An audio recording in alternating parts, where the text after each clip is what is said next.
Hey, hey, hey, hey. What is up? What is up? I just got through eating some really good something I made the other day. And so we for lunch and finished eating it just now and it was so good. It was so good. Just some good leftovers. Anyway, um happy Deuce Day, Deuce Club Day. Shout out to all my fellow Deuce Clubs. Shout out to Quintessential, who's also a Deuce Club. Thank you for your donation. Thank you for your Cash App and so forth. It is our day. It is 2/2/22. Oh, yes. Shout out to all my Deuce Clubs out there. Shots the freak out. Listen, I can tell y'all some Deuce Clubs. Let's be clear.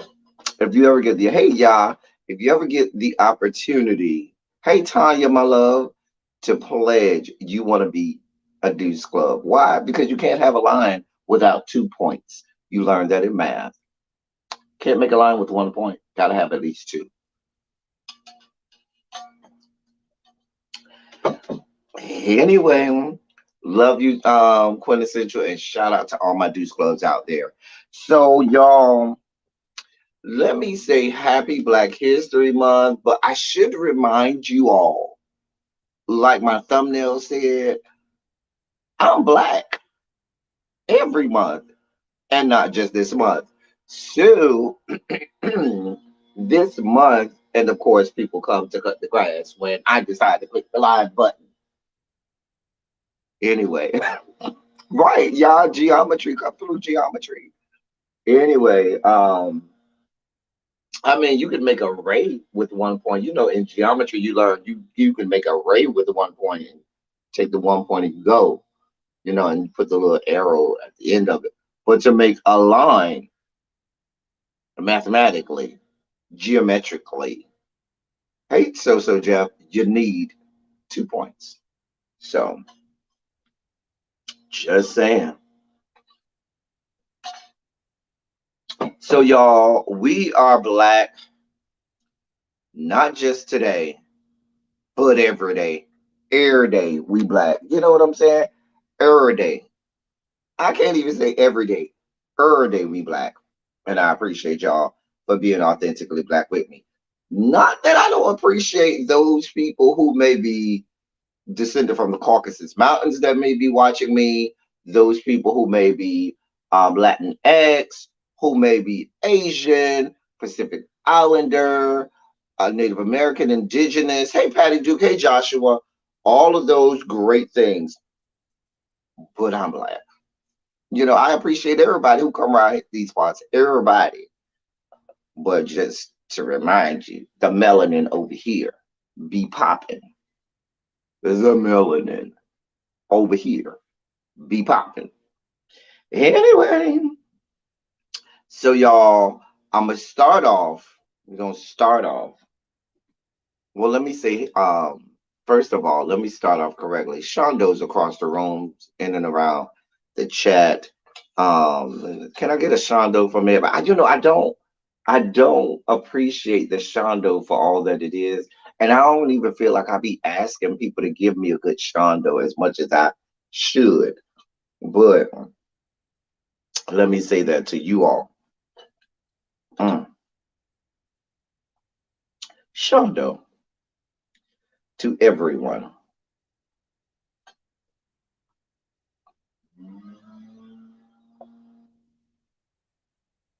Hold on. I just got a message. Hey Tabitha, thank you for coming, my love. So y'all, hold on. I got one thing I gotta look up. I forgot. I got another story. Hold on. That I wanted to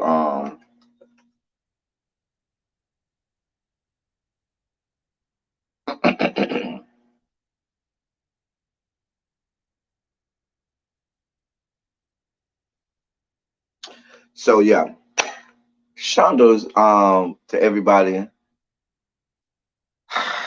Am I gonna speak on Whoopi? I might get to it, I might not. I got so much. Well, I don't have that much going on. But now I've heard about Whoopi's situation or whatever. I actually never even heard the comments. So I don't really know. I would have to listen to the comments first. I might do that on live and give y'all my live reaction to it. But so yeah, that. So where's my freaking agenda for the day? I ain't even pulled up my damn agenda for the day, y'all. Hold on. Give me a moment. I'm tripping. I always have an agenda for y'all. I never come on here and not have anything. Let me give this is my new YouTuber tip of the day. You know, if you are somebody who's trying to start a YouTube channel, you need a tip of the day. Here's your YouTube tip of the day. Never click the goddamn button. Hey Mitch, what's going on, my love? Hey boo. Never click the goddamn button and don't have anything to say. You really should not hit the button and not already have um something to say. So where's my stuff?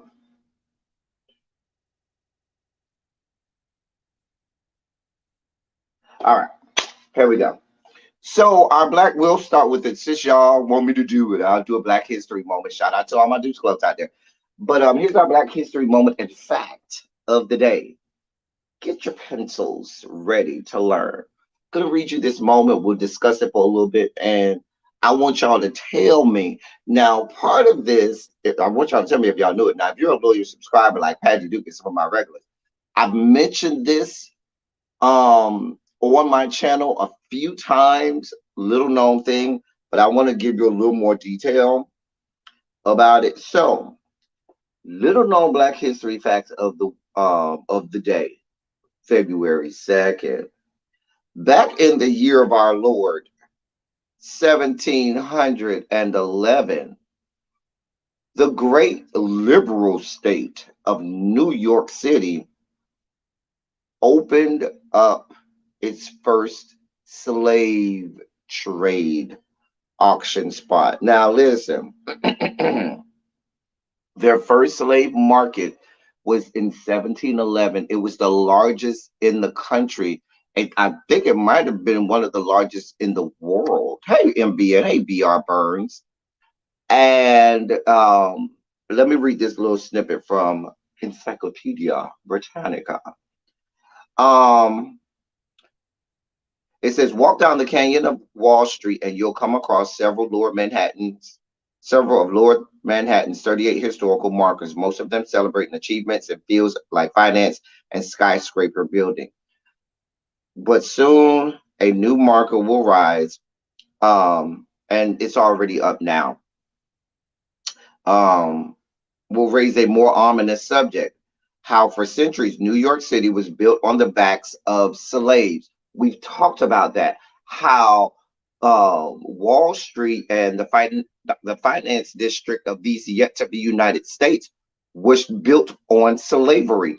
All of the money made in Lower Manhattan came mainly because of this slave market that they officially, it was already happening in New York, but it officially became a official slave market in 1711. All right. um it will be the city's first acknowledgement on a sign designed for public reading that in the 1700s New York had an official location for buying, selling, and renting human beings. City officials say the market is in the final stages of preparation. This is from a few years back, but they've already put it up. It was actually unveiled on Juneteenth, um, a few years ago. And let me give you this story. The city's slave market stood at the corner of Wall and Pearl Streets and operated from 1711 to 1762. It was once on the east River waterfront where ocean-going ships unloaded their goods. The market was a wooden structure with a roof and open sides. Although walls may have been added over the years, renderings show it could hold perhaps 50 men. Over the course of those 51 years it operated, the market trafficked in thousands of slaves, men and women, shiploads of children, even captured Native Americans. So they not only sold Africans, they sold Native Americans there as well.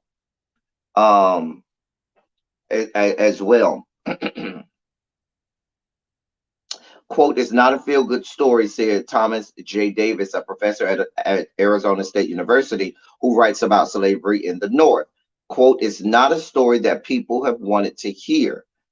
Professor Davis and other historians say Americans in the North tend to think of slavery as a fever that gripped the South, a fever cured by the Civil War.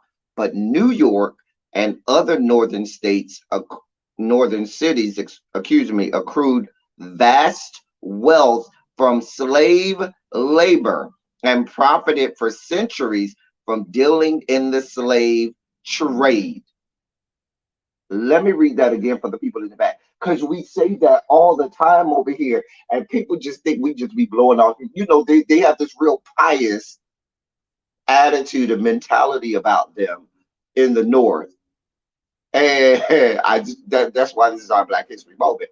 Okay, let me read that again. But New York and other northern cities accrued vast wealth and from slave labor and profited for centuries from dealings in slave trade. Africans who passed through the Wall Street slave market contributed to the prosperity of some very famous companies, some which are still around.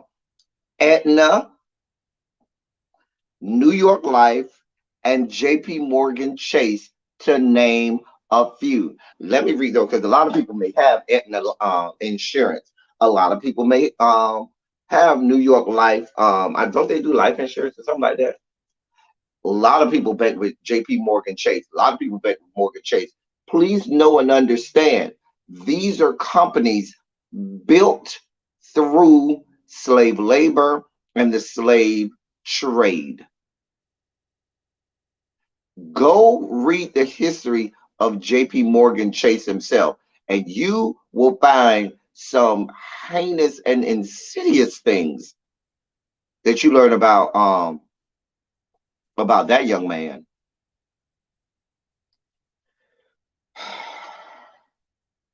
Various units of these and other financial companies bankrolled southern plantations, insured slaves as property, and used slaves as collateral for loans.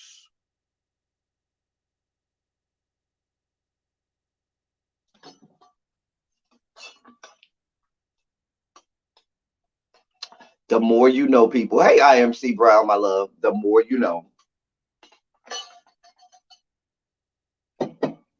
Now, if you go back to the history of this, slavery was introduced to Manhattan in 1626. The date is important because it's less than 2 years after Dutch settlers first arrived at the tip of what is today known as Manhattan. That means white Europeans and enslaved Africans arrived in New York, then called New Amsterdam, at essentially the same time. Hey, Jason, what's good? Professor Davis believes that facts should be better known. Folks need to fess up and understand the long Black roots that New York has, Professor Davis says. By the year 1700, New York had 5,000 people.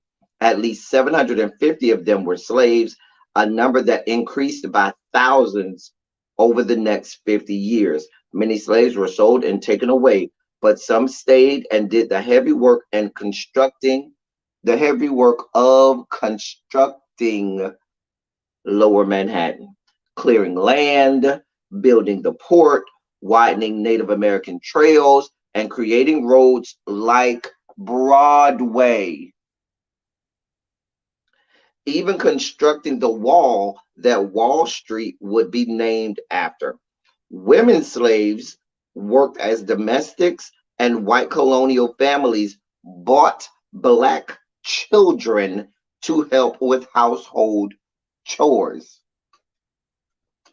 This is in the pious and liberal state of New York.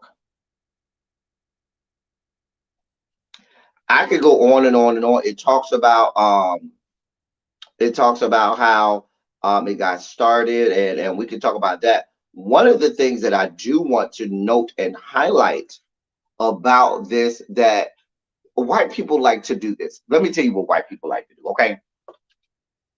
After so long, when they finally fess up to their part in slavery, they always want black people to be deemed as subservient, submissive, as if we just sat there and allowed these atrocities to happen, as if we aren't some of the, fiercest human beings in the annals of time. We fight. We are fighters. So when the white people tell the stories of when they, even the allies try, hey, love, try to tell the story of, what happened during the horrible times in America, they always want to make us seem like, yeah, black people just sat there and let it happen. We beat them. They were subservient to us. They had to be subjected to us. They dared not disrespect their masters who were awful to them and who were beating and whipping them and killing them and lynching them, because it's like some fetish porn for them to think about us being killed and beaten and maimed and stuff. But oh no, see, the part that they want to leave out here, let me tell you, see, we over here, we do justice by us, because I'm not just going to tell you that part. I'm going to tell you that although that started in 1711, in the year of our Lord, 1712, there was a violent insurrection. Oh, they're calling this one can be called an insurrection. I'm going to read in an article. This one they'll call an insurrection of slaves in New York City that resulted in brutal executions and the enactment of harsher slave codes. They already had slave codes, but there were several iterations of slave codes that got progressively worse. Hey, Miss Baythane. And when they had this insurrection, when black people said, oh, not only are y'all just going to enslave us, but y'all going to open up this colossal, huge um slave market down here in New York City. Hey, Cam. I apologize, bro. I forgot to see your message. I was supposed to send you a message. I ain't been on here that long, Cam, so don't worry. I apologize. That's my bad. I won't forget this time. Next time, Cam. I owe Cam's a message. He told me to send him a message, and I forgot. I was rushing. I was eating. I was being fat. I apologize, but we ain't been here that long. So, so we got this slave market that's built in 1711, and white people would love to leave it there. They would love to just admit that they sold us into slavery, that they sold our wives, they sold our children, they sold our women and children, they sold our men and beat them, and all kinds of companies, were built on the backs of black people, and leave it as us being subservient and slaves. But they not going to insert the part in 1712 where these very same black slaves said, oh, no, no, no, no. We ain't just going to lay down for you people. So it says the population of New York in 1712 numbered between 6,000 and 8,000 people, of whom approximately 1,000 were slaves. So we remember we said in 1711 it was only 5,750 were slaves. Now we're in 1712. It was between 6,000 and 8,000, and 1,000 of those were slaves. Unlike southern plantations where groups of slaves were relatively isolated from one another, the slaves in New York City were in frequent contact with each other, even if owned by different people. The rebellion of 1712 was instigated by African-born slaves who used the tenets of African-based religion to encourage other slaves to revolt, calling for a war on Christians. Let me stop you right there. That is the sentence that explains to you why they don't want that in, why they don't want that told. Oh no, you would never have an uprising against Christendom. No offense to all my Christians in the room. Let me read that to you again. You're talking about people who did have religion, who did have culture, who had all of these things, and you weren't going to just tell them, "Oh, y'all just going to come over here and take our culture and take our religion, whether or not you want." They said, "No, we're not doing that." Let me read that sentence again for the people in the back. The rebellion of 1712 was instigated by African born slaves who used the tenets of African based religion to encourage other slaves to revolt, calling for a war on Christians. On the night of April 6th, 1712, a group of slaves set fire to an outhouse at the home of Peter Van Tilburg on Maiden Lane at what was then the northern edge of Manhattan. The fire was a signal to other slaves to begin the revolt. When the white people came out of their homes, they were confronted by a band of 23 slaves, though some sources say there were anywhere from 50 to 100 standing in front of the burning house, armed with guns, axes, and knives. The slaves fired into the crowd of whites, causing panic. Some people ran to the battery to alert New York's Governor Robert Hunter, who sent the militia to deal with the rioters. Upon seeing the armed soldiers, the rioting slaves ran north toward a wooded swamp. The soldiers, along with armed bystanders, swept the city for the rioters, capturing many of them near present day Canal Street. Those people who live in New York, you know the history of Canal Street as well. Not so nice of a history of Canal Street. Anyway, wait, what happened? Who fine? I'm sorry, somebody said something about fine. Wait. What happened? Who fine? Y'all talking in the chat. I don't even know what y'all talking about. Y'all talking about somebody fine and I got distracted. Let me go back. Yeah. 9 whites were killed in the riot and 6 were wounded. Rather than await trial and uncertain incarceration, or worse, 6 slaves committed suicide. Of the approximately 40 slaves brought to trial, 18 were acquitted and a few others were pardoned. The rest were brutally executed. 4 were burned alive. 1 was crushed by a wheel. 1 was kept in chains until he starved to death. A pregnant woman was kept alive until she gave birth and was then executed, and the others were hanged. Oh, yeah, y'all gonna say hanged because they were in New York. They were lynched. Let's just be clear. In response to that slave rebellion, strict codes were enacted, which included, but were not limited to, harsher punishments as the slaveholders saw fit, decreased contact among slaves, and the prohibition of slave owned firearms. Ladies and gentlemen, there is our moment in Black history.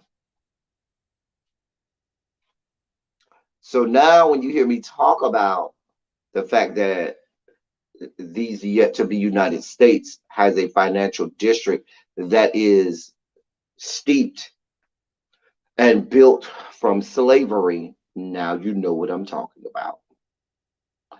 But we didn't just sit there and allow it. Oh, we fought back. We definitely did fight back. Please, let's be clear. We fought back. And that is that's the slave uprising.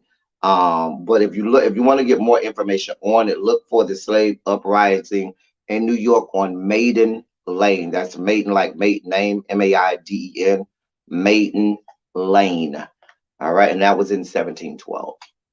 Black History moment. Oh yeah, we've been cool with gun control as long as it involves, impact certain people. Oh yeah, of course. So yeah,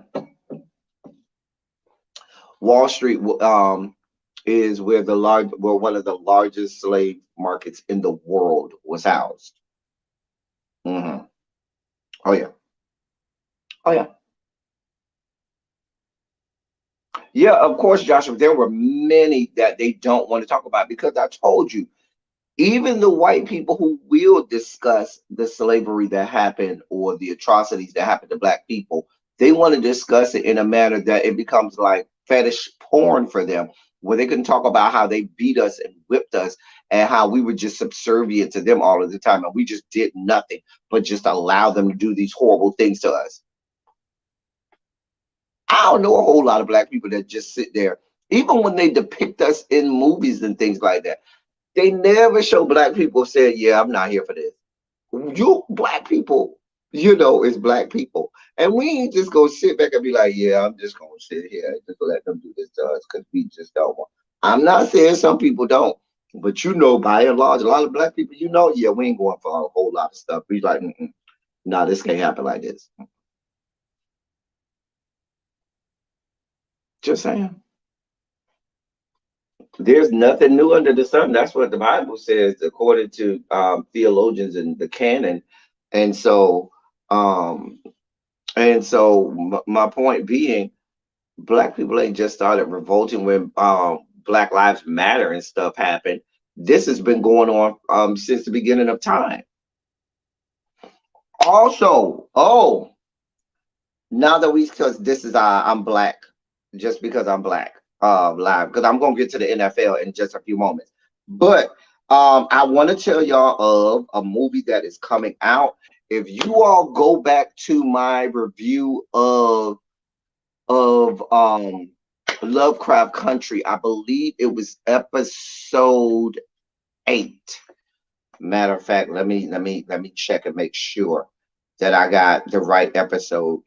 Um, for y'all. I don't want to send y'all to the wrong video. I'm almost, if I'm a bet man, I'm almost willing to bet money it's episode 8. Let's see. Hold on, y'all. Hold on.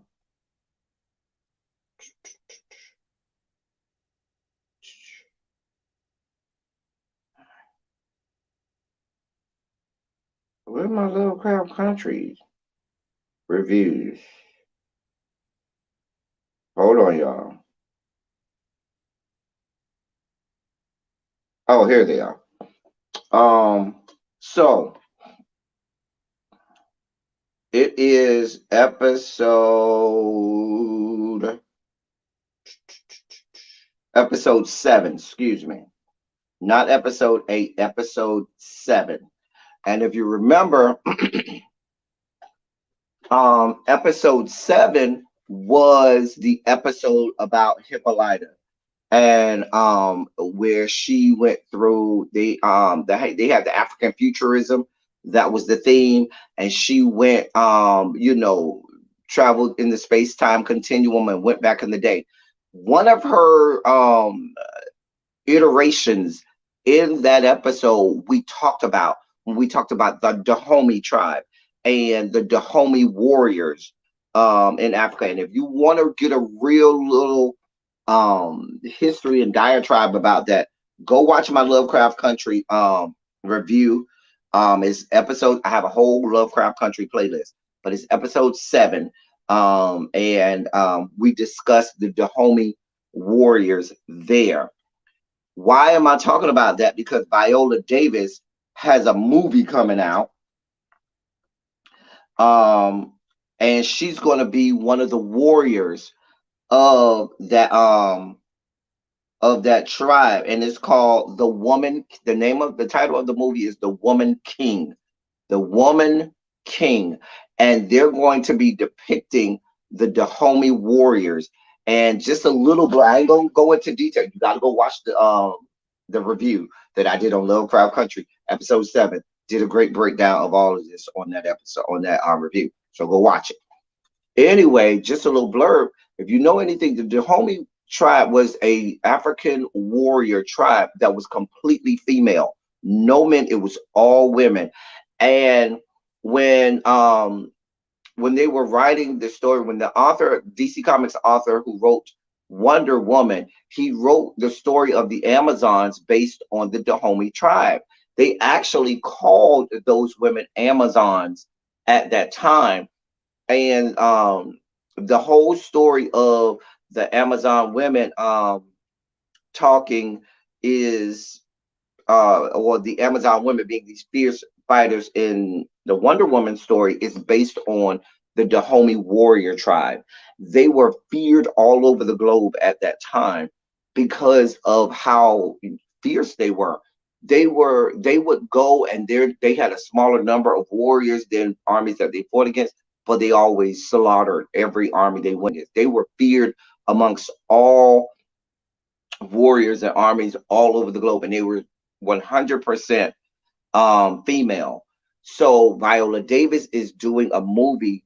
I think it comes out in November, um, based on but Viola Davis is starring in it. It's called The Woman King, and it's based on the story of the Dahomey tribe. Um, so I'm excited for that. I was so excited when they depicted it in Lovecraft Country. Um, and so forth. And if you go and you really research those women, it makes you, if you're a black woman, it will be empowering for you.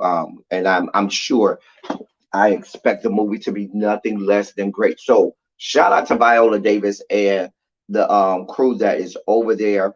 They have some great women that will be starring in it. You can go and check it out. Like I said, it's titled The Woman King, and photos have been released from it, and it looks great. Um, it's called The Woman King, Tabitha.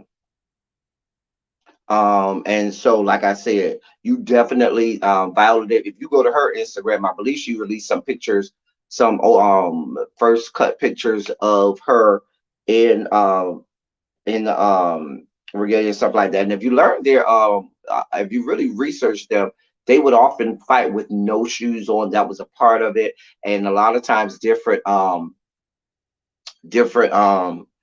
uh, armies or warriors that tried to fight against them thought that that was a vulnerability that they had, and it was actually one of their strengths. They learned to fight barefoot and so on. It was just a whole lot. That go watch the video. Go watch the video. Y'all know I don't promote my own videos. Y'all know I don't say go watch, but I'm telling you, go watch the review of episode 7 of Lovecraft Country, and you will see that you will see me talk about. Let me see. I don't know. I ain't gonna even tell you what the I can't even give you a timestamp, but just go watch the video. It's a great video, great review. Go watch. I would say go watch the episode first and then watch the review, and then it'll give you some context. So yeah, that movie I'm looking forward to. It ought to be great, great, great, great. All right, so we don't got our Black History moment of the day. Really be, you would have been proud that I did a Black History moment that was really good today. You would have been proud of me in my Black History moment. Really be is our historian in these parts. She's our, history buff and history aficionado. I'm the writing guy. I'm the English guy. All right. So let's talk about our feature story of the day. Now I got some other stuff that I need to talk about. Do y'all want me to do our feature story of the day first, or do y'all want me to do the other stuff? We can go either way. Either way. I'm gonna tell you, y'all know what our feature story is. It's gonna be the NFL and their level brand of fuck shit and the plantation that they're running over there down to the NFL. That's our feature story. The plantation, the NFL. That's our feature story of the day. However, I do want to talk about these bomb threats at HBCUs that we have happening at the start of Black History Month. Just to remind you Negroes, just to remind the blacks, as they like to call us, who truly holds the supremacy and privilege around these parts in the yet to be United States of America.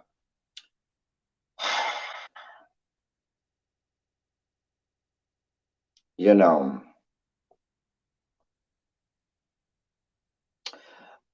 I'm a hold on. The feature story we're gonna spend some time on. So let me get the other stories out the way.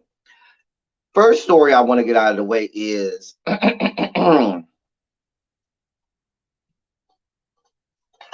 black women. Y'all need to get up in here. Y'all need to hear me and hear me good, black women.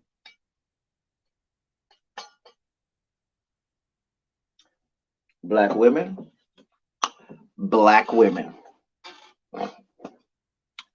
Please understand that you are some of the fiercest and strongest iterations of the human species ever to walk the face of the planet. The entirety of our species is owed to you, black women, and we don't have any race across the fruited plains without a black woman.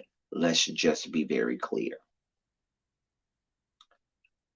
And over the last week or so, and certainly it's going to ramp up over the next few weeks and probably month or two, you're going to see an attack on you, black women. There's going to be a concerted attack on you. It has already started. And how has that attack on black women started? Because Joe Biden announced that he was going to be appointing or nominating a black queen to be the Supreme Court justice, the next associate justice of the Supreme Court. Now,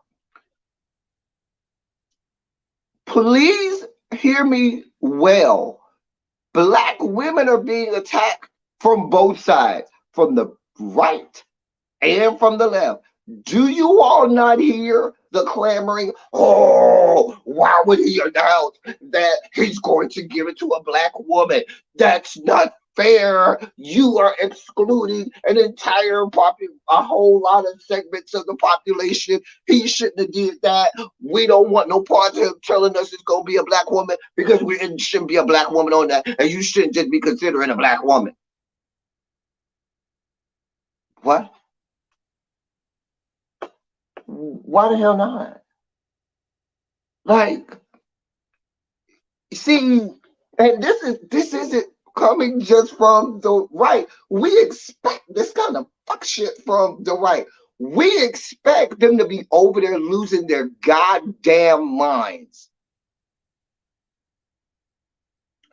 But we got people that's allegedly on the liberal side, on the side that's supposed to be here for black women.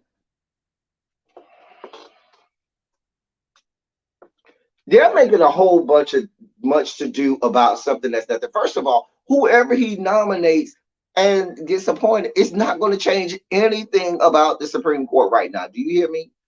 This is a whole lot of clamoring about nothing, which means that when you have nothing really to talk about, and you decide that now is the time for you to have this attack on black women, that shows me what you really feel. That shows me where your real heart lies and how you really feel. Tell me how you really feel, Democrats, because y'all are sitting over here sitting idly by back or agreeing with people on the other side saying, why did he announce that? Well, when the last one came up, President Trump said right up front, I'm going to be nominating a woman.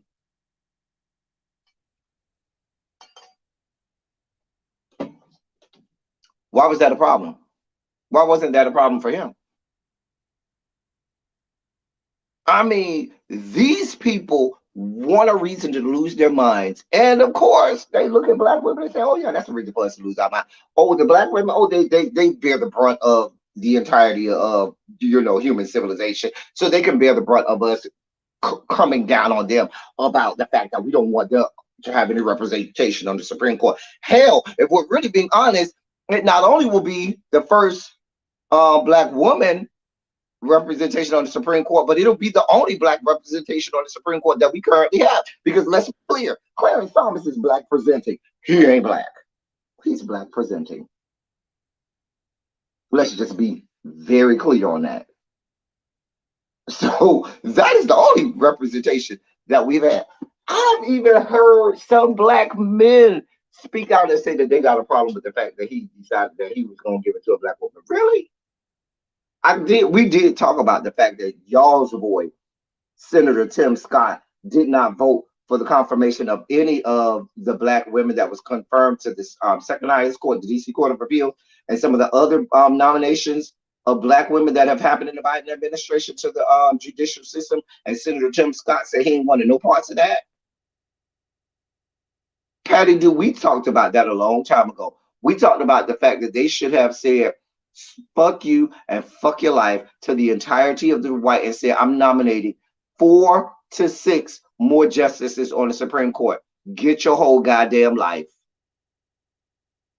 We over here arguing about what should have been being argued about, and where the windmilling in the DC streets should be happening is them saying, no, we ain't nominating just one. Matter of fact, we finna say fuck y'all and fuck your life. We nominating 6 more people. Because I don't just want 4. I don't want a simple majority. I want a good majority. Where I know when I need something passed, I'm getting these people in there.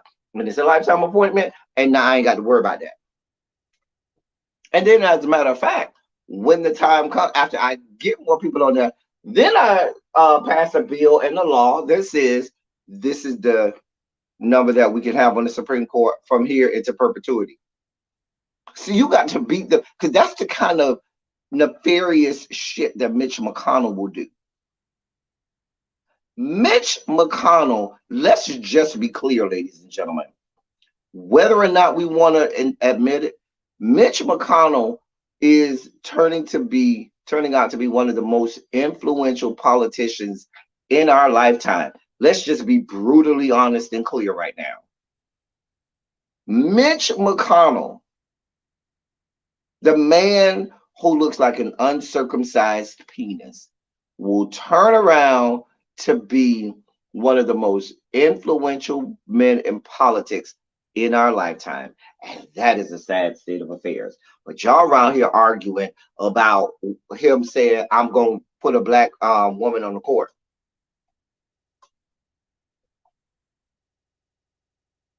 Y'all arguing about that. They're like, oh, well, he shouldn't have told us that. Why the hell not? You want to know why they don't want him to do that? Because they don't want him to show black people any graces. They don't want him to do right by black people at all. Let's just be clear. He ain't really did all that much for us. Let's just be brutally clear. He ain't did a whole lot for us, okay? He ain't been over here serving up dishes to black people like that. We ain't got a whole lot over here. Now the Asians and some of these other people, they could make a claim that he just made our black asses. We still waiting. So for him to say that I'm going to choose a black woman, he owed us that and a lot more.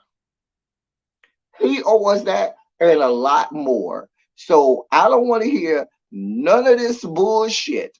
If anything, no, let me talk to some of these Democratic politicians.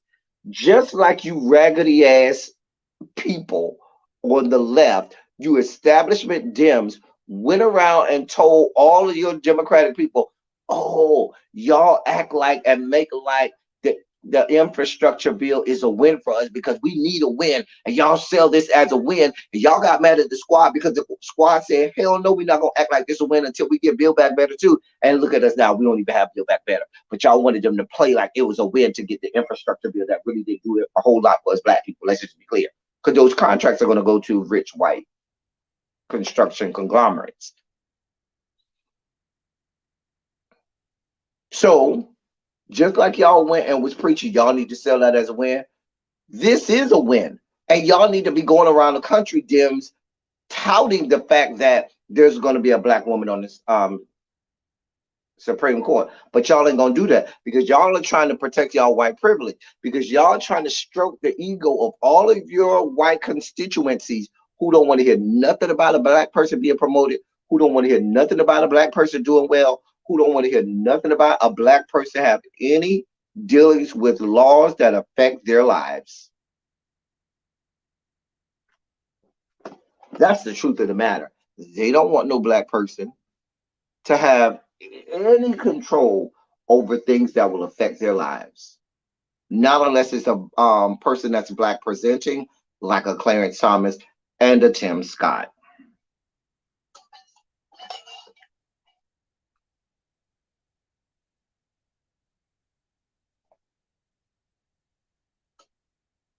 Just a mess. Hey, Volvo, my love.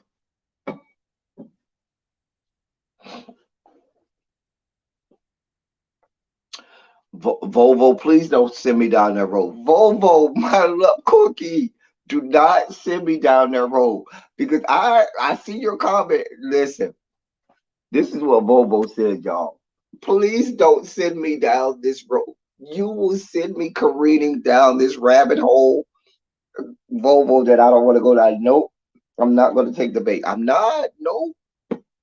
Y'all know I can go over here and have a whole sugar spike over here off that one comment. I'm not going to do it. No. No, no, no, no, no, no, no, no. I'm not going to take the bait. Step away, El Teddy. Step away. El Teddy, do not take the bait. Because y'all know I can go some places. Please. Child. Child. You know, because listen, the reason I call him black presenting is because there's a lot of Latinx people, i.e., Cubans, that are white presenting and leave it to themselves will let you think that they are white and descended from the Caucasus Mountains. And they are not. They are white presenting, but not white. Clarence, because they look white, don't make them white. Clarence Thomas is black presenting, but ain't black. Let's just be clear. And wants no parts of you black people. None.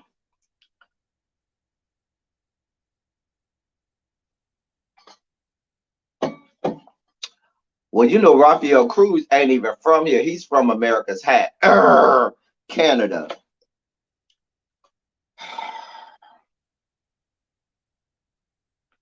But all of these people who y'all keep saying, oh, these are allies, all of these are people that are forward thinking. They have a whole lot to say about Biden announcing that he's giving it to a black woman. See Susan Collins, who I still don't even understand how she won election in her state. I blame the Dems up there. What state is she in? Is that Vermont or New Hampshire? One of those states up there where it's real cold. I think it's Vermont or New Hampshire or somewhere up there.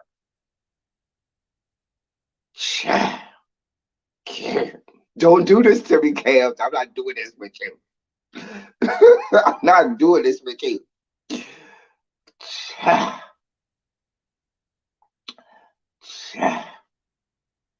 Yeah. Oh, she from Maine. I know it was from somewhere up there. Way up there where it's cold all the goddamn time. Anyway, but all of this clamoring,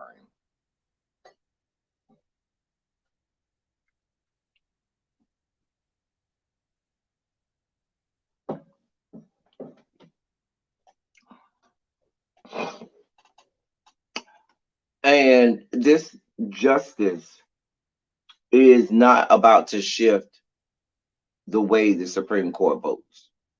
It's going to keep it where it's at.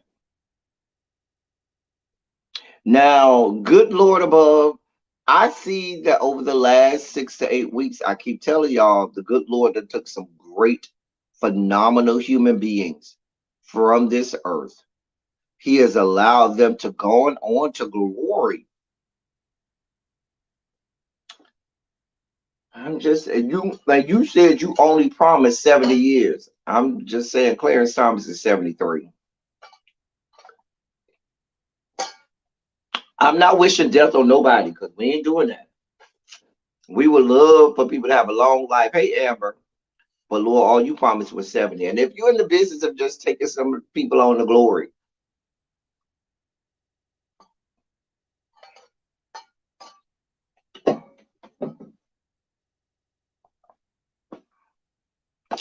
Anyway, I'm black, y'all. I'm black, y'all. I'm blackity black, and I'm black, y'all.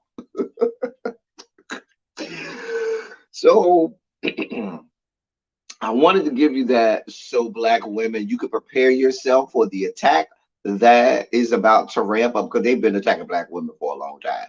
But they're about to ramp up there. You're gonna hear all kinds of things from people who told you that they were allies and they told you they were here for y'all. And wait till y'all see some of these comments that's about to come out of hiding.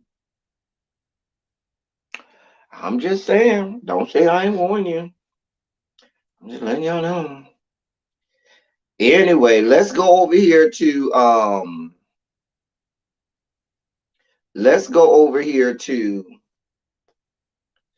what's going on with the HBCUs.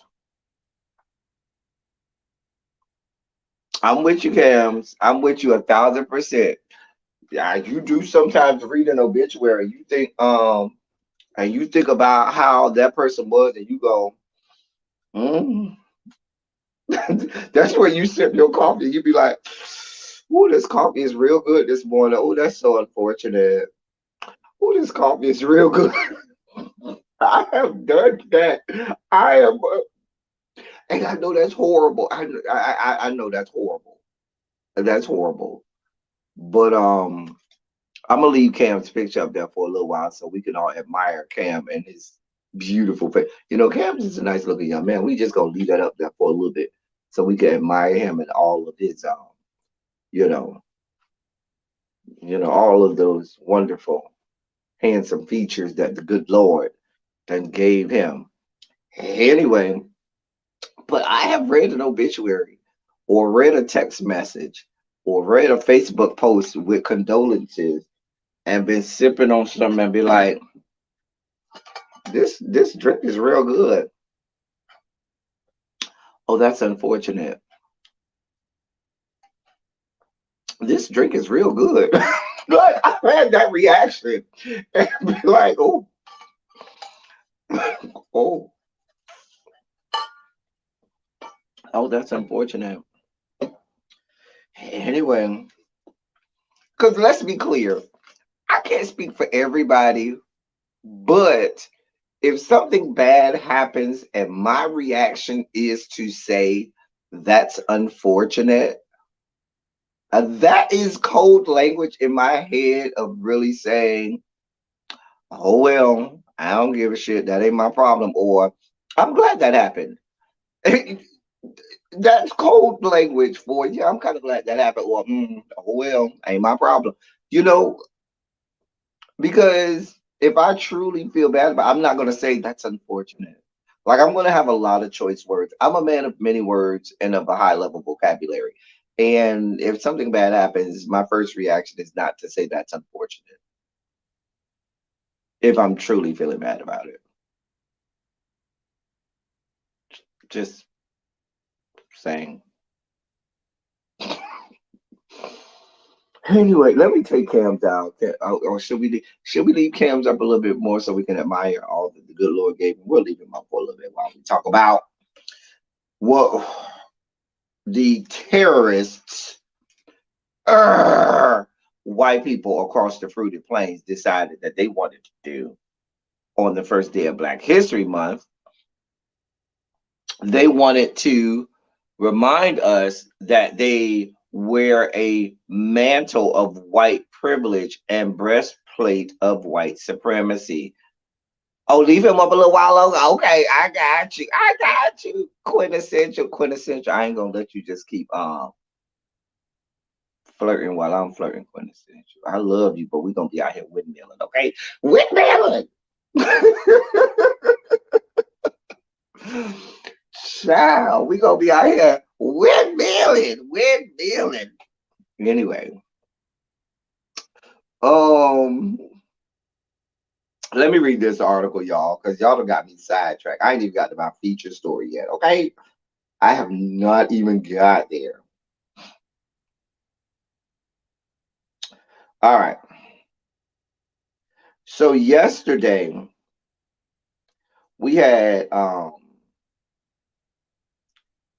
Yesterday we had a second wave. There was a first wave a few days ago. I think it was like a week ago now. Somebody will correct me on that. Of several HBCUs that got bomb threats, that got calls to their office, administrative offices, and got bomb threats. Yesterday there was a second wave of bomb threats that targeted HBCUs. I had a list. Hey Yana, Amber, I did have a list. I gotta go find this list again. If you want to know the list, because I did have a whole list of the ones from yesterday. Um, but let's just be clear. As black people, first of all, a bomb threat is triggering. Let's just be very clear. A bomb threat is very triggering because of the history in this country of how white people bombed all of our institutions. They bombed our homes, they bombed our churches, they bombed our businesses, they bombed schools, they did all of those heinous and insidious things.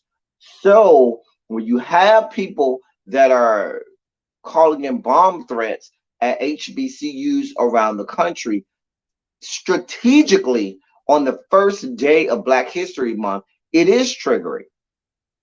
It is a reason for us to really take a moment to look, because they wanted to remind you of your history, Black people, just as much as you wanted to remember your history. See, when we celebrate Black History Month, a lot of times we want to remember the great people, the scholars, the inventors, the some of the greatest minds in the history of our species. White people want us to be reminded of them having supremacy over us, which is why I dare not have a Black History moment where I talk about the slave market in Manhattan without ending it by talking about when the slaves said, "Yeah, we're not here for this" in 1712.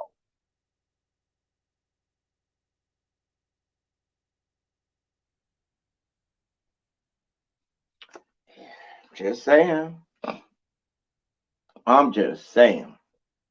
Um, So yesterday, I know there were more than a dozen. I know that there were more than, because I looked at the list, and there was more than a dozen HBCUs yesterday that had bomb threats against them. And let's be clear. Hey, Spicy Original, they're going to say a lot about this and do nothing. Let bomb threats had gone to 12 PWIs, predominantly white institutions. Damn sure bet not let it happen to 12 predominant, I mean, white institution or white institutions that are well known. Let it had happen at 12 Ivy League schools and see if they would not have shut shit down.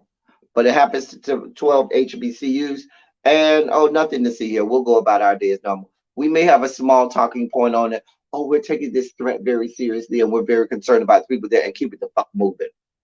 Whereas, had it happened at 12 well known white colleges and institutions, they would have shut every school across the country down. Do you hear me? They would have canceled, they would have shut down schools at every college or university. They would have shut down K through 12 schools in every state where these schools are located. Let's not mix words here. I went to the Florida State University where excellence is the word of the day. And let's be clear, had there been a bomb threat at Florida State University, every state institution in the state of Florida would have been on lockdown and shut down for the rest of the week. I ain't even saying the rest of the day. They would have shut shit down for the rest of the week. Please be clear.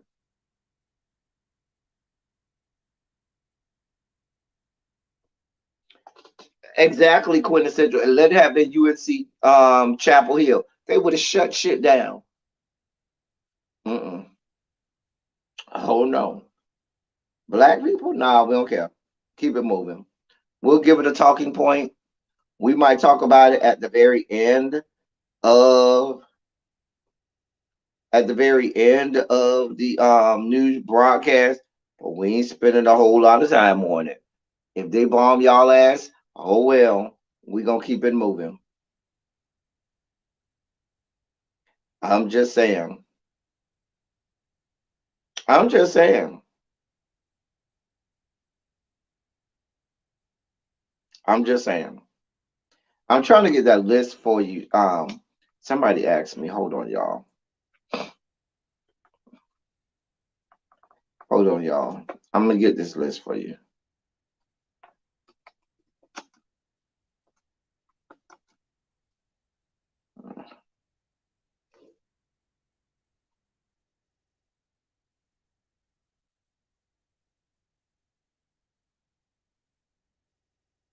Trying to see if I can get this list for y'all.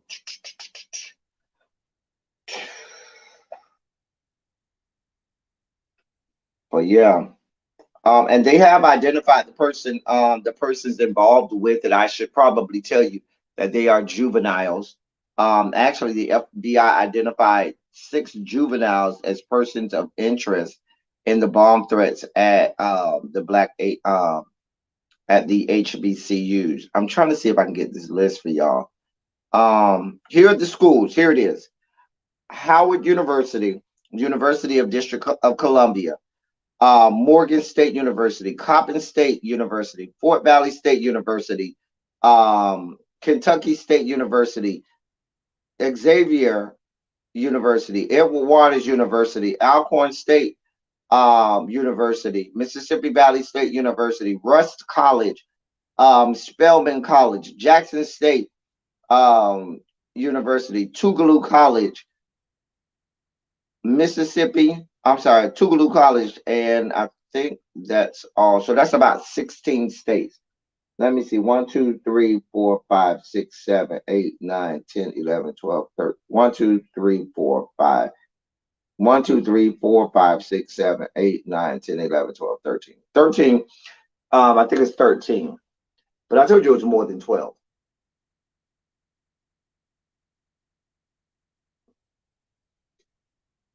Some of these schools are in Washington, D.C. You let Georgetown had gotten a bomb threat. Isn't William and Mary close to DC as well? I could be wrong about that. Somebody will fact check me on it. Isn't William and Mary close to DC as well? You let Georgetown University, William and Mary University, University of Maryland, College Park had all received, just those 3 white institutions had received bomb threats yesterday, and tell me if they wouldn't have shut shit down.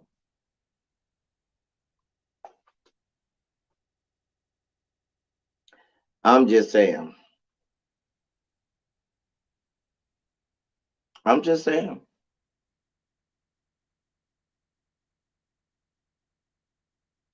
Yeah, Bowie State was on the list as well. Yes.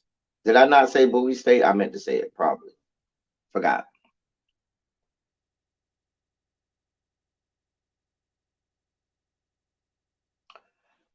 I'm just saying. Let me take Cam's off. Cam's might be a little shy and might not want y'all to be seeing him this long, but we have to admire all that the good Lord gave him. Shout out to Cam's. Shout out to him. Um, I just wanted you all to know what is going on in these yet to be United States of America, because the people ain't really, sounding the alarm like they should. They're not sounding the alarm like they should. And I need them to sound the alarm about what's going on, because it's a whole lot of black children, and it's people that's not black that go to HBCUs as well. But there's a whole lot of black people, children at these schools, and it seems like the people don't care if something happened to these kids. Not to mention the black people that work there as well. Let me get to our feature story of the day. I'm already a goddamn hour in, and I'm just getting to the goddamn feature story of the day. Damn it. All right, y'all. So, yesterday, sometime early in the day, too, it wasn't late, it was sometime midday yesterday. Um, the story came out about Brian Flores, black head coach, formerly of the Miami Dolphins. Yes, the Miami Dolphins, my hometown, my city, Miami Dolphins. I don't root for them, but that is the football team of the city of my birth. Okay, but he had been head coach for 3 years, and his last 2 years he had a winning record with a football team where I might can be able to go out there and start. Do you hear me?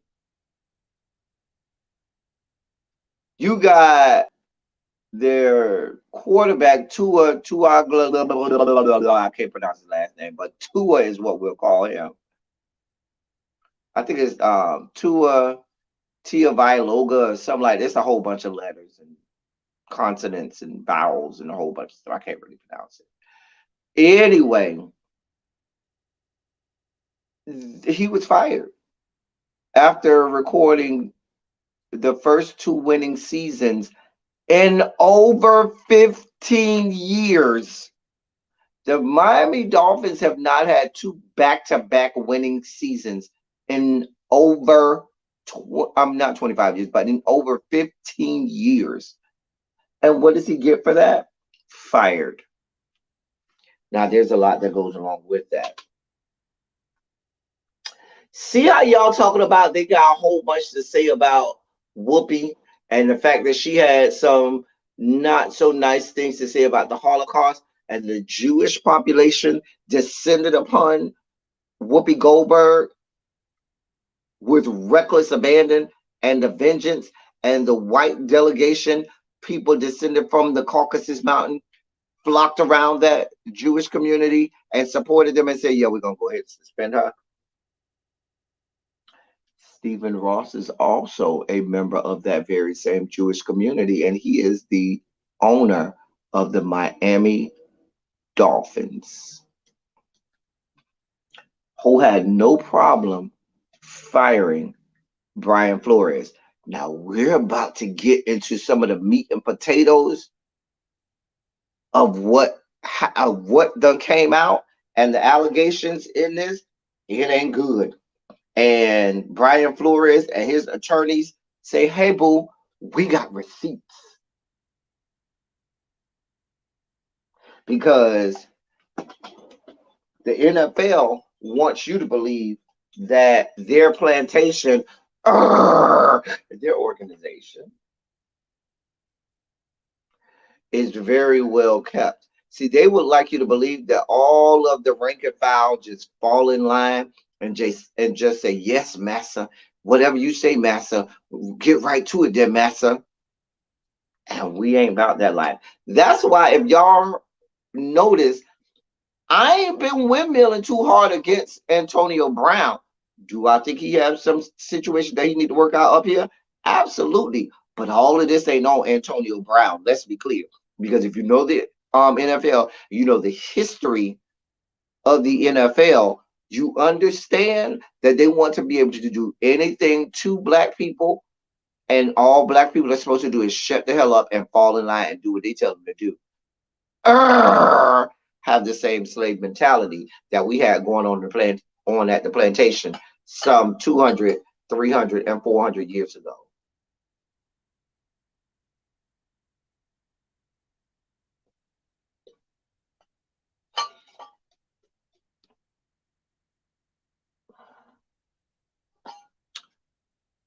Why not? Tracy says she's in the bushes and they won't let her comment in our chat. I don't know, Tracy. You're not blocked.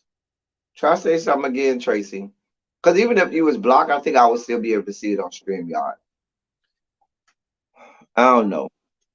Marge, y'all let me see if y'all see Tracy on there. I don't know, Tracy. Try again, because I don't got you blocked. Anyway,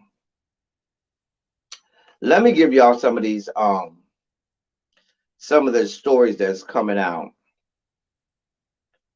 Um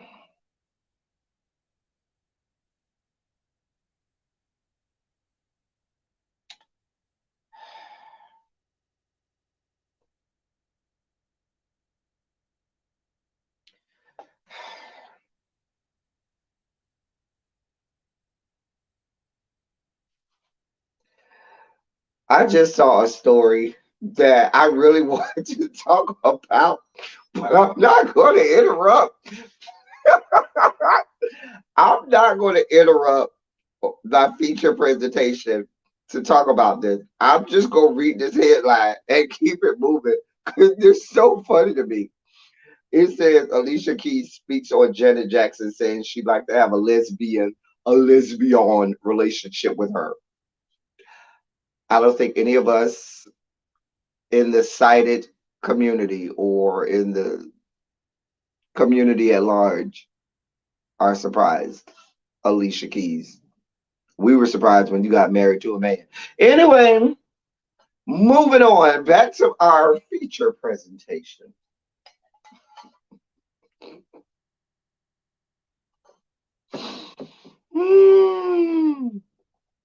Why did y'all let me see that as I was scrolling through? As I was scrolling through my article. And not that there's anything wrong with being a lesbian, because I'm here for the lesbians. However, Alicia Keys, you want us to believe that you are not a lesbian.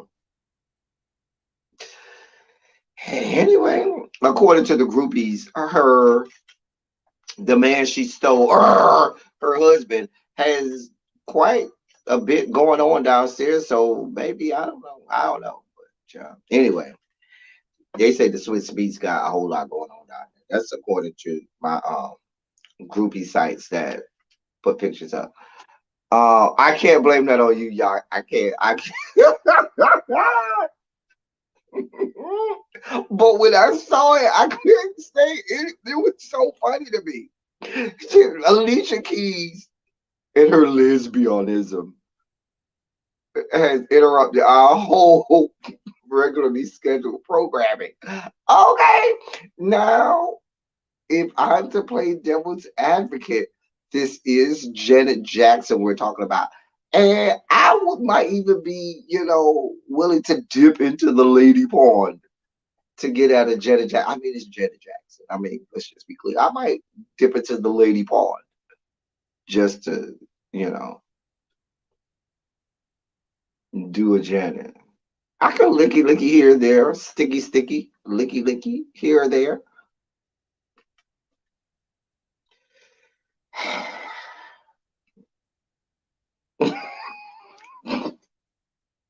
Where is Abby to sing How Did We Get Here? Nobody's supposed to be here.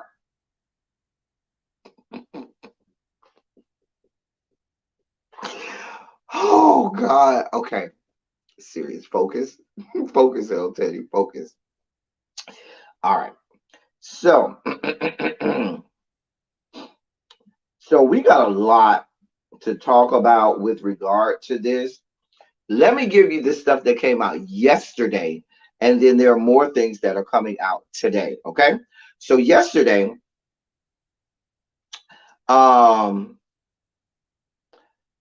it came out that last month, I mean, it was 2 days ago, but last month, Brian Flores, who spent 3 years as the head coach of the Miami Dolphins, found himself without a job. He was fired by the Dolphins after leading the team to its first back-to-back winning season since 2003.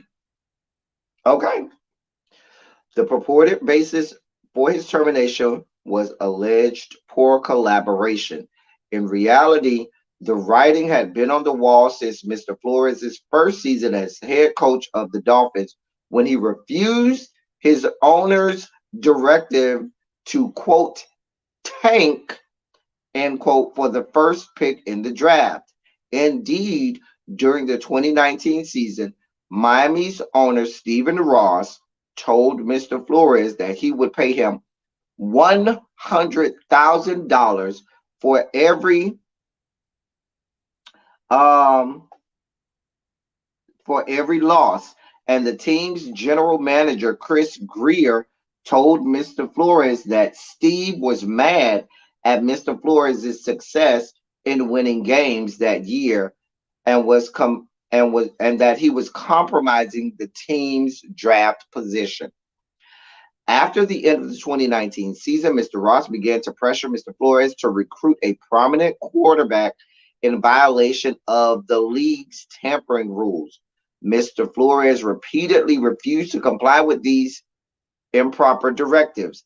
Undeterred, in the winter of 2020, Stephen Ross invited Mr. Flores onto a yacht for lunch. Shortly after he arrived, Mr. Ross told Mr. Flores that the same prominent quarterback was conveniently arriving at the marina.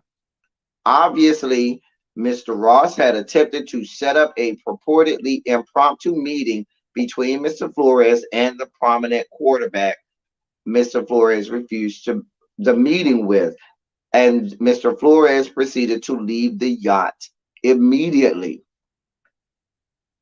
After that incident, Mr. Flores was treated with disdain and held out as someone who was non-compliant and difficult to work with. From that point on, Mr. Flores was ostracized and ultimately he was fired.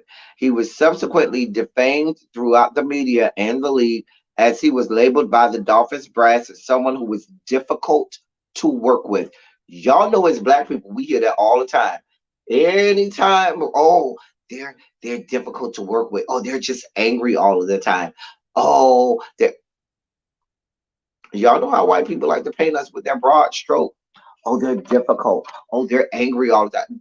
The trigger words, the keywords and key language and stuff like that, meaning he's one of the blacks that you don't want to hire because he's not going to fall in line with your white supremacy and your slave mentality. He's not one of the good blacks. Continuing on,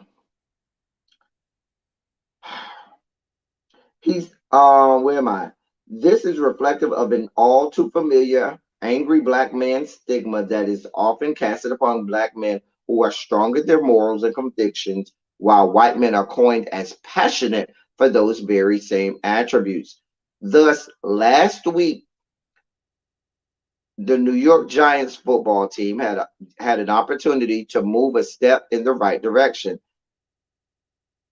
The Giants had the chance to hire Mr. Flores, an eminently qualified black man, to be the first black head coach in the Giants' nearly 100-year history. Instead, the New York Giants made the decision to hire Brian Daboll and disclosed that decision to third parties during a time when the Giants were scheduled to still interview Mr. Flores. And when Mr. Flores was deceptively led to believe he actually had a chance at the job. Thus, on Wednesday, January 26, 2022, Mr. Flores was forced to sit through a dinner with Joe Schoen, the Giants' new general manager, knowing that the Giants had already selected Brian Daboll. Much worse, on Thursday, January 27th, Mr. Flores had to give an extensive interview for a job that he already knew he would not get.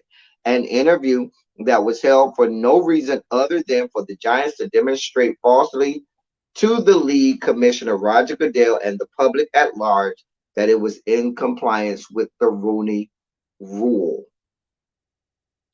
The Giants would likely have gotten away with this most insidious form of discrimination if coach Bill New England Patriots coach Bill Belichick had not mistakenly disclosed it to Mr. Flores in the below text messages, because he had the text messages and receipts. Here's the text message um, and receipts. Okay. So apparently, I'm going to give you the clip notes. Bill Belichick texts Brian Flores and says, "Hey, I'm hearing from the Giants that the job is yours." Brian Flores texts back to Belichick and says, "Really?" Bill Belichick sees that it's not Brian Dable, it's Brian Flores, and say, "Oops, my bad. That wasn't for you. I thought that was for Brian Dable." Mind you, Brian Flores had not even done his interview. Hadn't done. I just talked about this dinner and interview. Had not even done the dinner or the interview yet, and the Giants had already said that they were going to hire Brian Dable, and so that's why he's saying he knew that this was a whole sham. That they had no intention of hiring him. They were just checking the box and satisfied that they had um, been complying with the Rooney Rule. And this happens all the time, over and over and over. A mess. Brian Flores wasn't done. Oh, because he got all kinds of receipts and stuff like that. John Elway then goes on to talk about how John Elway and the Denver Broncos had scheduled him for interviews, and John Elway, as well as other executives, showed up drunk and hungover for his interview.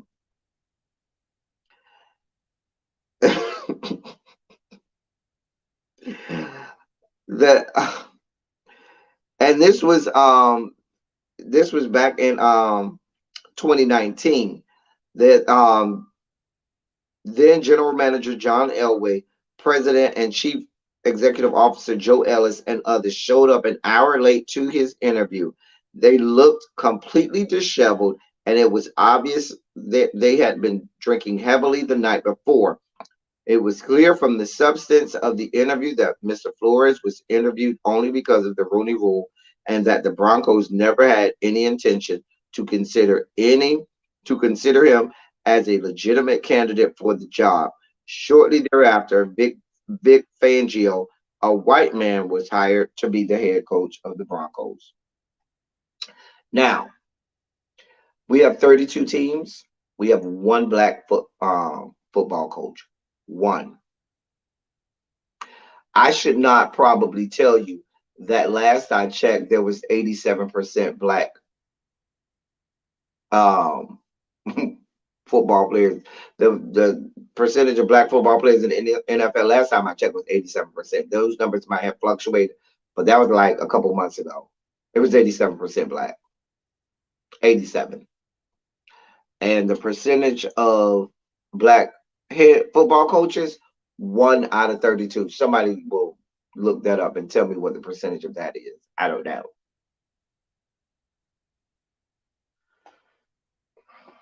That was what came out yesterday. So today, Hugh Jackson, now this is a class action lawsuit. This isn't just him. He is suing the NFL, the plantation, as well as all of the individual football teams, all 32 of them, in a class action lawsuit, meaning other coaches can get in on this lawsuit. Now, Hugh Jackson, former head football coach in the NFL, notice I said former, chimed in today. And he said, where am I at?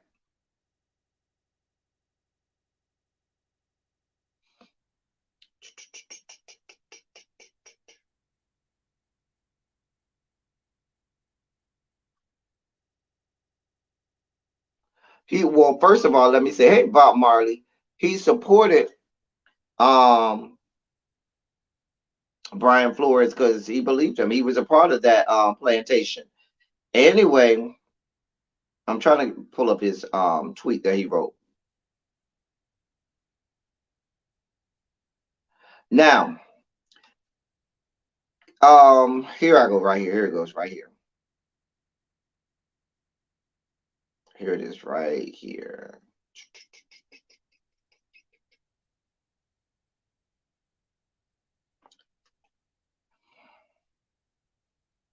Hugh Jackson indicated that Stephen Ross wasn't alone in incentivizing his team losing. Last night, Hugh Jackson tweeted that Cleveland Browns owner, because Hugh Jackson was former head coach of the Cleveland Browns, that Cleveland Browns owner Jimmy Haslam, quote, was happy while we were losing, end quote. He didn't stop there. In response to a joke about Jackson's record with the Browns, he indicated that he too was offered payment for losses. Now,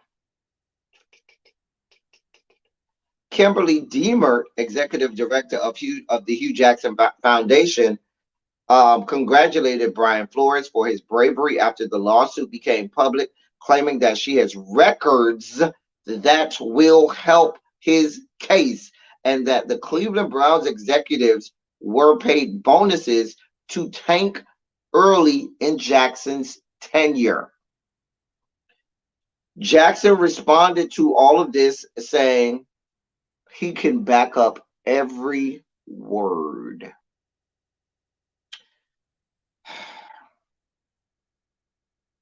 Jackson went to be 336-1 with the Cleveland Browns before he was fired halfway through the 2018 season. Now, here's the thing.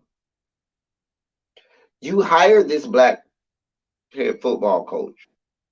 You then pay them extra money to lose under the guise. Now, this, follow me down this rabbit hole, okay?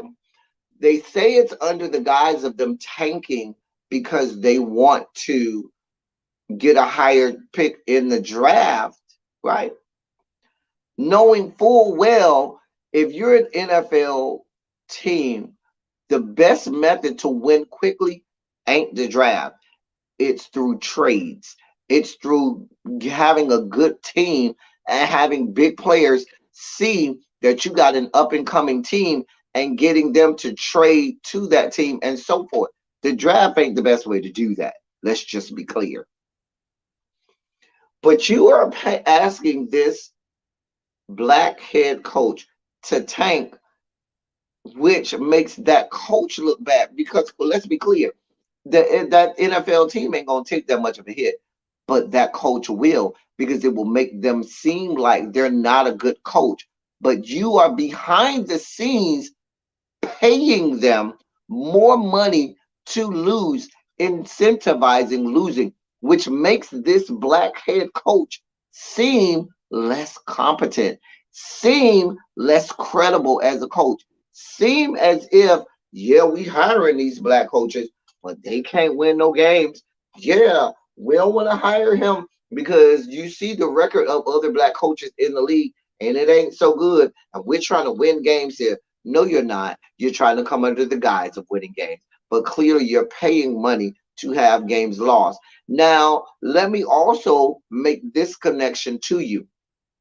If you go to the game of baseball, they just had last week the Hall of Fame inductions, and someone like Pete Rose is still being kept out of the Baseball Hall of Fame because they said he bet on baseball while he was a manager and so forth, meaning he had money on winning and or losing a game. How is that any different from a team owner paying money to have the coach do things that cause the team to lose?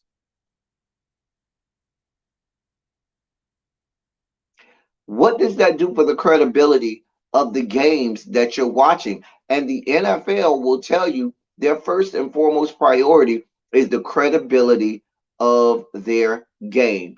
And now we have at least two. And I told y'all, we just had this conversation. Remember last week when we were talking about Antonio Brown in the NFL? And I told y'all as they began to investigate Antonio Brown, other things would surface, nefarious things that would surface that goes on in the NFL. So now that we have this court case, because let's be clear, anything involving race, you got to take it to court, because white people left to themselves will not do the right thing. And I don't care who it is. I don't care how much of an ally they say they are. I don't care how much they say they're here for us black people. Left to themselves, they will not do the right thing, and they will never give up their white supremacy and white privilege. Not for our black asses. Let's just be clear. So, what I'm saying to you is this: he had to take it to court. Now, what does that mean for Brian Flores? He's probably never going to play coach in the NFL again. Mind you, he's still involved in the head coach hiring process of the Saints. I know he's one of the choices for the Saints. Some is another team I can't remember. I know the New Orleans Saints is one of the teams that he's still in the process of possibly being hired for. What was the other team? I can't remember right now. It'll come to me. But my point is this. My point is now the NFL is going to pressure those owners and GMs for those teams to say, yeah, y'all better not hire that young man. Because the last thing we need is his black ass in our league, messing up what we got going on. Y'all see what they did to Colin Kaepernick. Y'all see how Colin Kaepernick was blackballed, and he had made it to a Super Bowl, and he had done nothing wrong. But the NFL wanted, and Colin Kaepernick had to go to the courts. They ended up having a settlement, but that doesn't mean that the NFL was not guilty. Colin Kaepernick had the receipts, had all of the documentation that proved and showed that the NFL was talking amongst its owners and GMs, telling them not to put Colin Kaepernick on the team, but to make it look as if they did so that they would look good in the press. And sometimes as black people, you do have to have somebody that has to take one for the team. And it's so unfortunate, and I just used that word unfortunate earlier. I didn't mean it that way, but it's so horrible, I should say, that too many times we got to have the black person that has to take one for the team and basically end their professional career because they have to do something that's going to work for the betterment of the rest of us as black people. And it should not be that way. Brian Flores should not pretty much have his whole career ended because he wanted to stand up for what's right and shine a light on what was not right, which is the practices in the NFL. This is not fair. It's not right. It is horrible. And now we see this.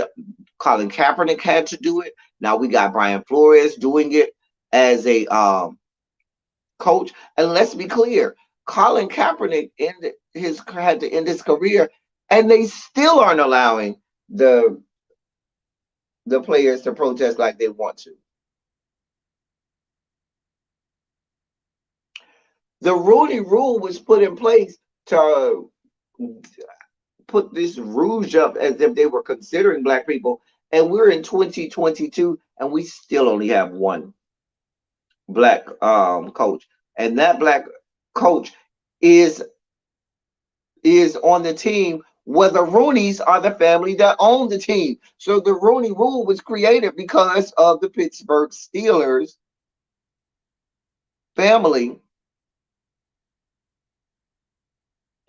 and now they're the only team that still has a black quarterback.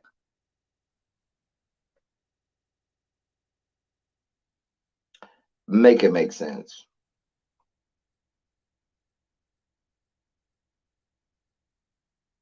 Make it make sense. So you already have a second black head coach from former head coach from the NFL that is corroborating and validating, and said that he also has receipts to validate what's being said. Now, what's going to happen? Because listen, let's be clear. Every owner and general manager in the NFL between last night and this morning was going through and deleting hundreds and thousands of emails, messages, DMs, and so forth. Because you can be clear, they've been doing this for a long time because this is the good old boy NFL system where they think, hey, peace, love, where they think that they're above all of this all and they don't have to answer to anybody. And so they could just start, they can send emails like this, just knowing, ain't nobody gonna say nothing to me. Do you know who I am? They have the do you know who I am syndrome. And so what they fail to realize is we get, just like y'all sent the email, we get the email and we will keep it. Just so when these times come, we can say, nah, bro, you thought you deleted that email? Let me show you this. Nah, I took a snapshot of that. Nah, I kept this. Nah, this was hiding in the cloud you didn't even know about. Let me bring these receipts out.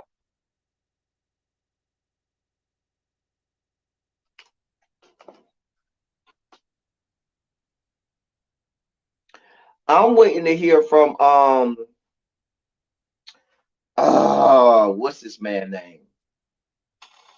Where's really be when I need her? Former football former the former black head coach of the Bears. Hold on, let me look it up. I can't remember this man's name. Because he played against Tony Dungy in the Super Bowl. And that was the first Super Bowl where you had two black head football coaches. Because I remember Rex Grossman saw himself with it. Um, Lovey Smith. Lovey Smith. God, I couldn't think of that man's name. Lovey Smith is his name. Thank y'all. Um, I guarantee you, Lovey Smith probably got some stories. Art Shell probably got some stories. Tony Dungy probably got stories, but I don't suspect Tony Dungy. Tony Dungy ain't gonna get himself involved in that. He ain't gonna get himself involved in that. But who else can I think? And it's so sad that there's that short list of black-head football coaches that we can think about. It's just so sad. Um, what's my boy who ironically was a defensive coordinator, I think, for the Dolphins some years ago, and he went and became the black football coach for the Jets. Um, I can't hold on, let me look. I can't think of these people's names. Um, that was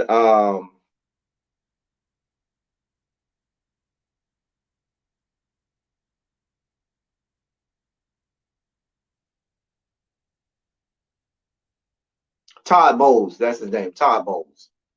Um, so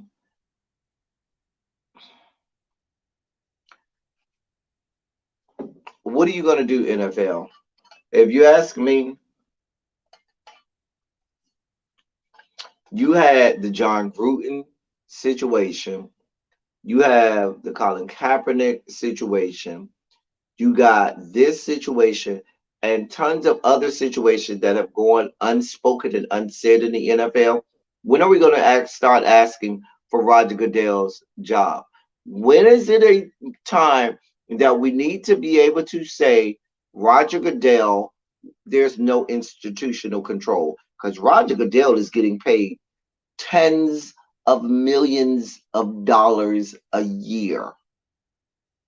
Let me say this again. Roger Goodell is being paid tens of millions of dollars a year. And while you'll get on press conferences and get in front of a microphone and talk about how much diversity you have in the NFL and how great of a place this is, and this is not the plantation, that ain't what the receipts show. And, sir, you don't seem to have any institutional control of what's going on over there. So if you ask me, it's time. for him to go.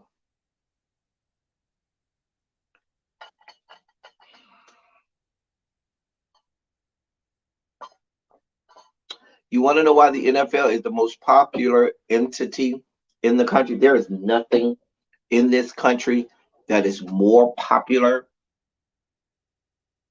and that trumps, excuse that euphemism, the national football team. Why? Because it is the modern day plantation, because it is the mechanism and method with which white people can continue to have the slave and plantation mentality with black people. They flex their white supremacy and their white privilege more than anything over at the NFL. Do you know the things that are said to athletes in the NFL by fans? Do you have any clue of the things that are said from fans, from coaches, from owners? All because they say, oh, we're giving you money. So that means that you should shut up about all of the horrible things that we are doing to you because we can buy your silence. And that's what they seem to believe. They seem to believe that they can buy the silence of black people because they don't think we have any integrity. They don't think we have any moral code. They don't think that we have any integrity about us. And so we are left with them thinking that they can just buy us out, and with a little bit of change and with them scratching a check, we're just supposed to shut up and do whatever they say and shut up and fall in line.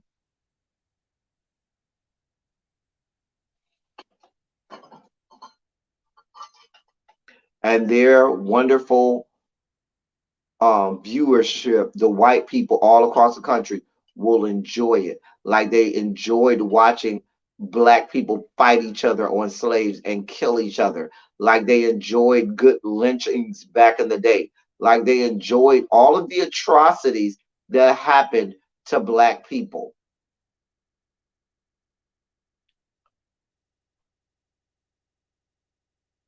And just like we talked about when there were slave uprisings and they did everything to wipe that person out and show the rest of the slaves that they weren't here for no parts of it, they do that in the NFL. You see what happened to Colin Kaepernick. No, we have no parts of no uprising. Get him out of here. You see what's about to happen to Brian Flores? We have no parts of no uprisings around here. Get him out of here.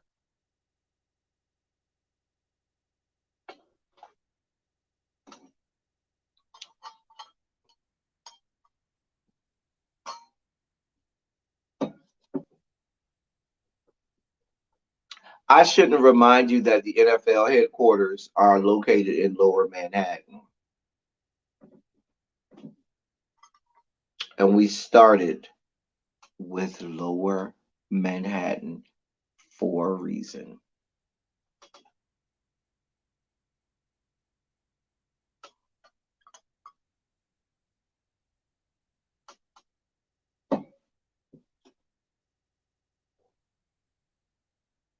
Y'all see where I'm going?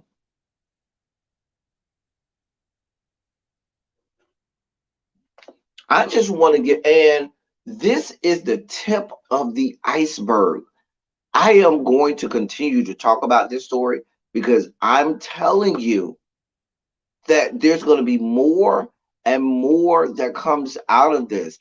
This is going to end badly for the NFL because there's going to be more and more. I'm telling you what else is about to happen too. In addition to the NFL teams trying to delete emails and DMs and messages and all of that, they're also scratching checks to black assistant coaches, position coaches, and defensive and offensive coordinators around the league to tell them to shut the hell up. Take this money and shut the hell up. Please be clear, because that's the problem. What happens is they want your they what they really want the black coaches is they want them to be great position coaches because they know, having come out of the game, that they can really coach up the players to prepare them for the game and have them win games. But when it gets to true decision making positions in the form of an offensive coordinator, a defensive coordinator, and damn sure um head coach, they want to limit the amount of black people that they have there because they don't think that black people are intelligent enough to have those positions. When it's the complete opposite, black people are some of the most phenomenally intelligent people to ever walk the face of this earth.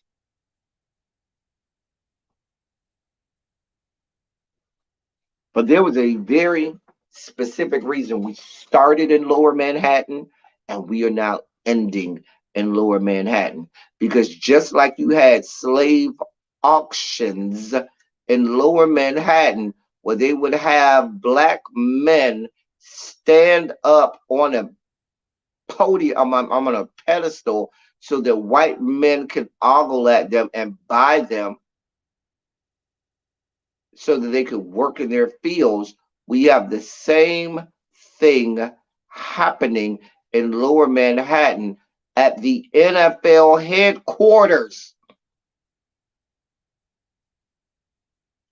It ain't changed in 400 years.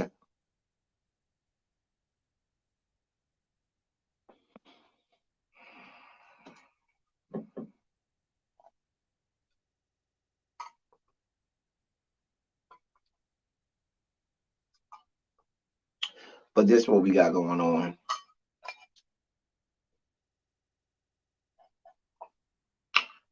Happy Black History Month.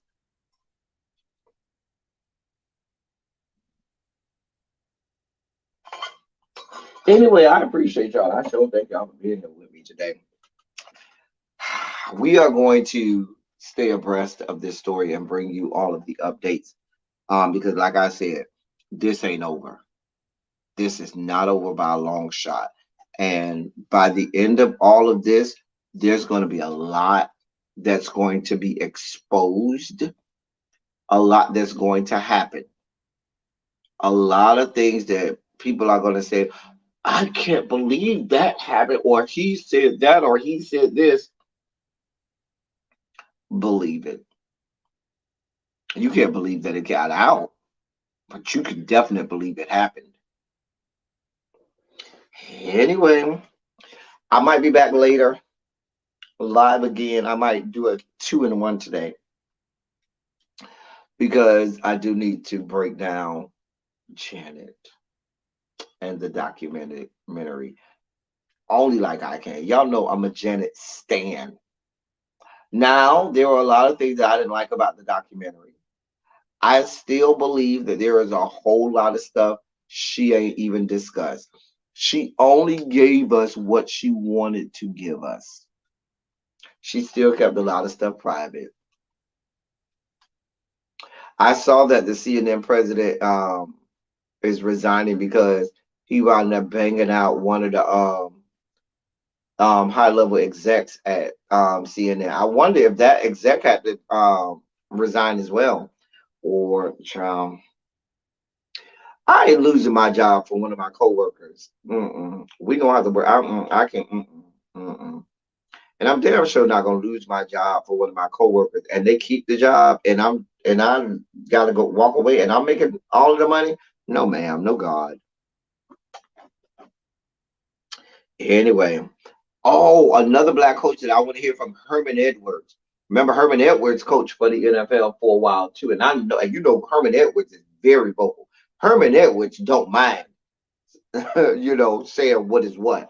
So I want to see what he has to say as well, because I remember he coached the Jets for a while too. So I want to see what I'd love to see all of these former black head coaches and a lot of these offensive and defensive coordinators rally around Brian Flores, because I tell you, I don't know that there's a lot that we as viewing public, as black people of the viewing public, can do to stop or stifle what the NFL has going on. But if the black players and coaches of the NFL rally around this, that will then truly make a change.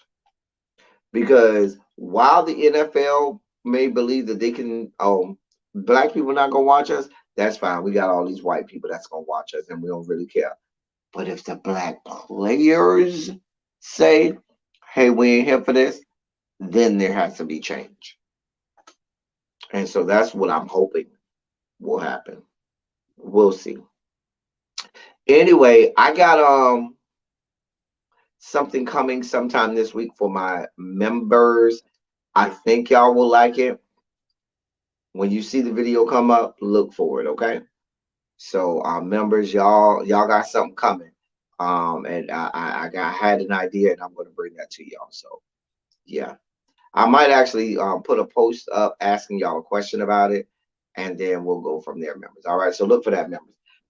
Let's put some shondos in the chat before we get out of here. Thank you so much to Quintessential, my fellow Deuce Club, as we celebrate Deuce Day today. It is 2/2/22. Um, and I was actually live at 2/22 on 2/2/22. Shout out to all my Deuce Clubs. Anyway, um, so thank you so much for your contribution, Quintessential.